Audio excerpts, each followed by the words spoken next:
കുന്നത്തുനാട് 2020 വലിയ മേൽക്കോയ്മയുള്ള സ്ഥലമാണ്. 42,000-ഓളം വോട്ടുകൾ അവർ കഴിഞ്ഞ നിയമസഭാ തെരഞ്ഞെടുപ്പിൽ നേടിയെടുത്ത മേഖല.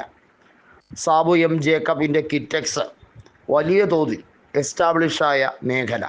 കുന്നത്തുനാടും ഐക്കരനാടും അങ്ങനെ 4 പഞ്ചായത്തുകൾ കൃത്യമായി ഭരിക്കുന്നത് ഇപ്പോൾ 2020 9 പഞ്ചായത്തുകളുള്ള നിയോജക മണ്ഡലത്തിൽ UDF-ഉം 2020 തമ്മിൽ വെറും 7,000 വോട്ടുകളുടെ വ്യത്യാസം മാത്രമേ കഴിഞ്ഞ നിയമസഭാ തെരഞ്ഞെടുപ്പിൽ ഉണ്ടായിരുന്നുള്ളൂ. അതായത് CPIM-ൻ്റെ ശ്രീനിജൻ വിജയിച്ചത് 2,700-ഓളം വോട്ടുകളുടെ ഭൂരിപക്ഷത്തിനാണ്. VP സജീന്ദ്രനെ തോൽപ്പിച്ചാണ് അദ്ദേഹം MLA ആയത്. കുന്നത്തുനാട്ടിൽ കോൺഗ്രസിൻ്റെ നേതാവായ VK സജീന്ദ്രൻ 2 തവണ വിജയിച്ചിട്ടുള്ള മണ്ഡലം കൂടിയാണ് കുന്നത്തുനാട്. എന്നാൽ എടുത്തു പറയേണ്ട ഒരു കാര്യം കൂടിയുണ്ട്.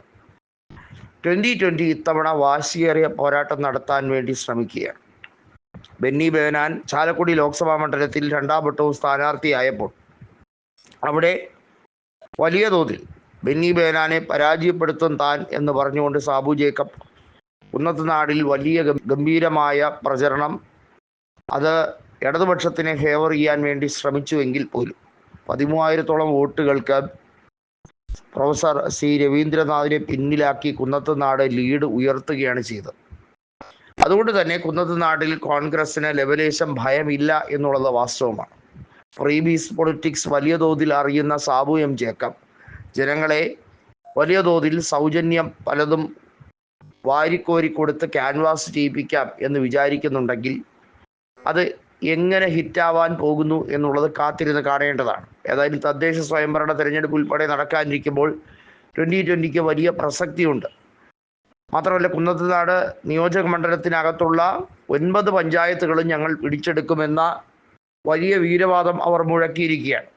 എന്നാൽ കുന്നത്തുനാടും ഐക്കരനാടും ഒരു പക്ഷേ പിടിച്ചെടുത്താൽ പോലും ബാക്കിയുള്ള 2 പഞ്ചായത്തുകളുടെ ഭരണം നഷ്ടപ്പെട്ടേക്കാനുള്ള ഭയവും അത് നഷ്ടപ്പെടും എന്ന വലിയ രീതിയിലുള്ള ദുഃഖവും സാബു എം ജേക്കബിനെ വല്ലാതെ ഭീതിയിൽ ആഴ്ത്തുന്നുണ്ട്.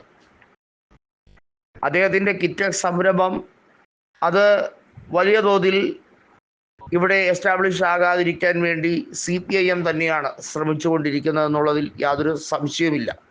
എന്നാൽ ആ പ്രദേശത്ത് ഏറ്റവും കൂടുതൽ സാബു എം ജേക്കബിന് കണ്ണിൽ പിടിക്കാത്തത് ബെന്നി ബെഹനാൻ MBയാണ്. ബെന്നി ബെഹനാനെതിരെ എന്ത് വാദവും ഉന്നയിക്കാൻ അദ്ദേഹം സദാ തയ്യാറാണ് എന്ന് പറയപ്പെടുന്നുണ്ട്.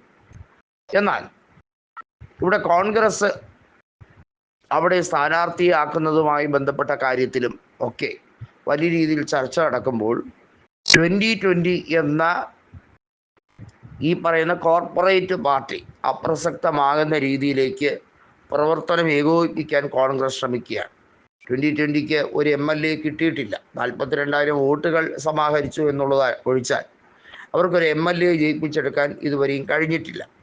അതുകൊണ്ട് തന്നെ അതൊരു വലിയ വിഷയമായി മാറിക്കഴിഞ്ഞിരിക്കുന്നു എന്നുള്ളതാണ് യാഥാർത്ഥ്യം.